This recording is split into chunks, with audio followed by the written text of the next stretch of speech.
Good morning, employers. Again, my name is Michael Marcello, one of the attorneys here with the department, and I'm just going to go over this packet, the income withholding orders. It's probably something for many of you that you've seen at least once before, but it's really good to get that refresher on what it's about, what it requires you to do, and basically how to manage this big pile of papers that you get in the mail. We really want to make sure that you understand what your requirements are. And the good thing about the income withholding order is it's pretty explicit. It tells you what you must do and what you must not do. So we're just going to go over those now. The first step is always to read it thoroughly. Why? Because we want to find out who sent this document to you.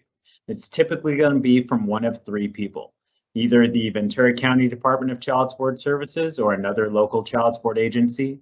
It could be from a private attorney who's gone through the process to get an order for child support for their client, but is not using the department's services, or it might be from an out-of-state child support agency. So it's really important to know who sent it to you so you can know what steps to follow. Important reminder, which we're going to circle back to again, is if it's out of state, you want to send it to the correct state disbursement unit. Most of the time, we're going to be sending it to California, but there are occasions where you may have to go to other states. Next slide, please. So the typical income withholding order that you'll see is probably from Ventura County Department of Child Support Services. And there's three simple steps that you'll have to follow each time you get one. And the first thing to remember is that big idea that 10 days is important.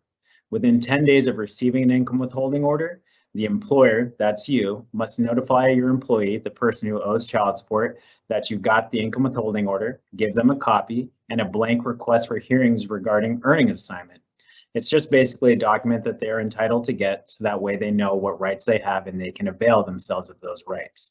The second step is to remember that you must begin withholding that amount specified no later than 10 days within the first pay period after receiving that income withholding order. So that 10-day number, it's really important. Don't forget about that. Next slide, please. It's a little bit different when a private attorney sends you an income withholding order, and that's why it's classified as non-4D. What does that mean? It's just whether it's inside the federal 4D program, Department of Child Support Services cases, or not. And one of the main differences with this step versus the other income withholding order is that you need to send a copy of the private income withholding order to the California State Disbursement Unit. Why is this important? Because they need to assign you a case number. That way, every time you send in your payment, you have the identifying information necessary to make sure the payment gets applied and that your employee gets the credit that they deserve for paying their child support on time. So again, remember, when you get that private income withholding order, you'll send a copy up to the state disbursement unit. They'll assign you a case number and then you'll remit your payments using that information. Next slide, please. Again, like I said, big reminder about other states. You'd hate to go through the process of withholding money from your employee and then sending it to California when it really is supposed to be going to Arizona or Texas or something like that. So read it, find out exactly where the state disbursement unit is, and make sure you mail it to that correct state. Next slide. So step two is really that fork in the road to find out, is this the first time you're receiving something about an employee, or have they been paying child support but something needs to change? So you're going to see on the top of the income withholding order, whether it's just a plain income withholding order, if it's being amended, meaning there's a change to the amount of child support, or possibly even terminating, meaning that your employee doesn't need to pay child support anymore. Next slide. We also need your help if for any reason the employee leaves your employment. You will have something called an employee termination form, which basically gives you a way to communicate with the child support agency to say, hey, my employee isn't working for me anymore, but I know that he is leaving, he or she is leaving, and here's that information to keep track of them. And that really helps us stay in contact with you, so we're not wondering, hey, I'm wondering why the employer hasn't sent a payment in a couple of months. Well, if that employee doesn't work for you anymore, that's probably a good reason why it's not happening. So it's a great tool to communicate with us and keep everybody informed. Just a reminder of one of those must versus must not. At the bottom of this screen, you'll see that an employer must not fire somebody just because they have a child support order and that you have to garnish it. That's something that an employer needs to honor because there are statutory protections for employees. So we just want to give a gentle reminder that that's not a good reason to let somebody go. Next slide, please. Step three, again, as we had touched on a little earlier in this presentation, make sure you give your employee their forms. If you're doing business in California, there are some family codes listed here on the screen that you can refresh yourself on that basically require you to give those forms to the employee. So again, there should be documents in that large packet that are titled employee copy, which really easily helps you identify which documents to give. And again, it was that copy of the income withholding order and a request for hearing regarding earnings assignment. Next slide, please.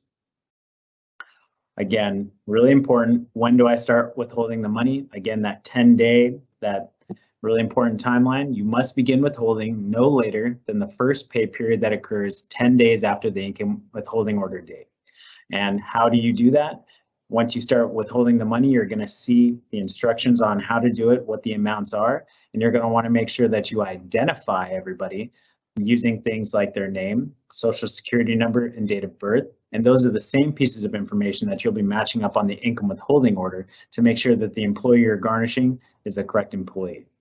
Oftentimes you get a question, well, what if this person's name or social security number, who I think is the person you're talking about, doesn't match the document that you sent me in the mail? Well, that's a question that we need to clear up. So we've given you the 1-866-901-3212 number. Reach out to us so we can double check our figures and make sure that the information we sent you is correct. We would hate to have you garnish somebody who had been misidentified or shouldn't actually have their wages withheld. So please keep in contact with us so we can resolve those questions. Next slide, please. A really good part of the income withholding order is that it's specific. The income withholding order provides you specific amounts to withhold based on your pay cycle. We're not asking you to change how you do business. We just want to give you the necessary amounts that you would withhold based on the way that you pay your employees.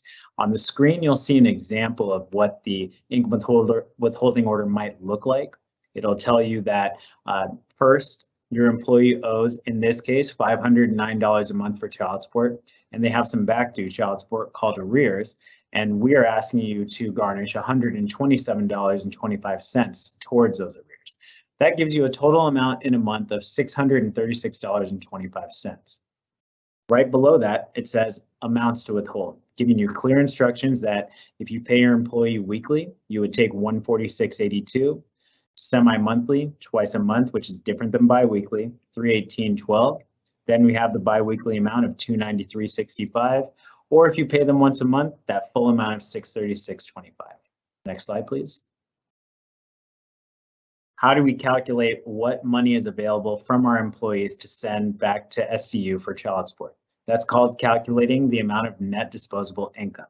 At the bottom of this screen, we've given you the formula. It's a pretty easy formula, which you basically would use to find out what you're paying your employee gross.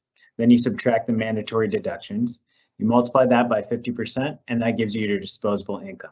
Sometimes people wonder, well, what counts as wages? It's not their hourly, but it's part of their compensation package. Wages counted as part of an employee's or independent contractor's income includes things like salary, tips, bonuses, commissions, gratuities, vacation pay, retirement pay, and regular overtime. So it could be much more than they would get as part of their normal pay. If they have a spike because of overtime or anything like that, that's all eligible. Next slide, please. This is a good question or time to check in to make sure that we're understanding. I only have enough for part of my employee's obligation. Which one comes first? So it is true that sometimes employees have more child support than they can afford to pay through garnishment through their employer. So you have, as the employer, have to read through the paperwork and make sure you understand which amounts you're withholding and if there are sources available, how to prioritize them. Current child support, family support, and or spousal support takes top priority. That's the part that we want to make sure gets paid above all else. If there are health premiums and other current medical support, that comes second. That arrears payment that we had mentioned a couple slides ago, that comes third, and any remaining ordered amounts comes last.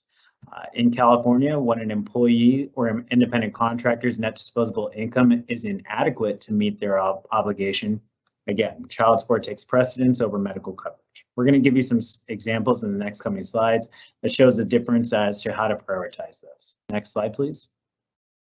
So here's an example of what those mandatory deductions are, an example of how to determine what net disposable income is. In this example, your employee has a gross income of $4,882 per month. But as the employer, you know you're automatically withholding things like federal income tax, state income tax, your FICA, Medicare, SDI, and in this case, the employee has a mandatory retirement program, which they pay into. So those things come out first, leaving a net disposable income of $36.91.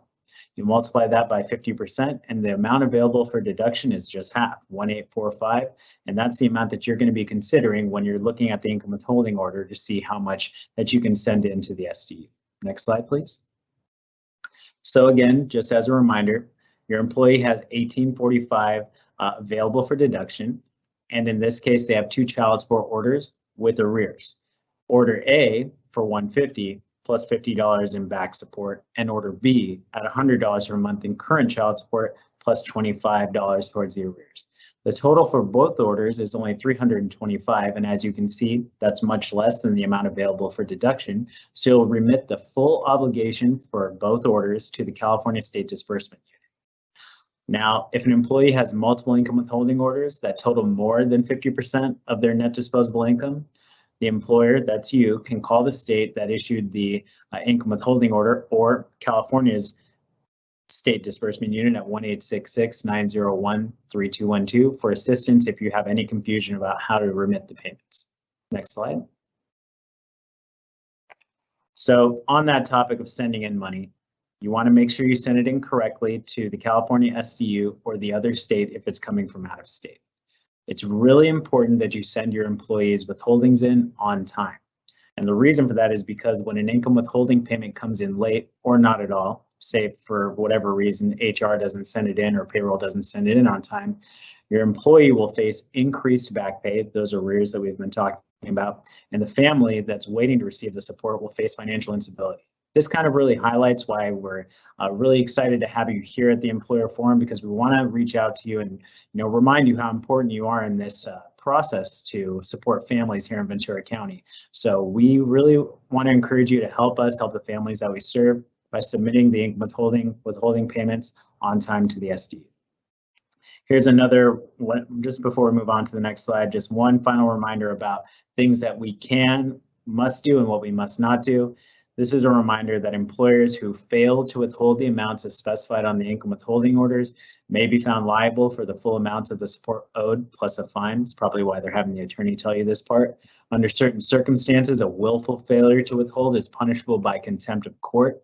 And in addition, the court may order payment by electric funds transfer from the employer's bank account if the employer willfully failed to withhold the required support. Finally, when you are sending in that payment, just remember to identify your employee very specifically, their name, their child support enforcement case number, which is listed on the income withholding order, their social security number, the date that you withheld the money, and the amount that you withheld for each employee if you're submitting it for multiple people. I think at this time we're going to move on to Angela Jones' section. Thank you very much for your attention, and I hope that if there are any questions later, I'm happy to address them. Thank you.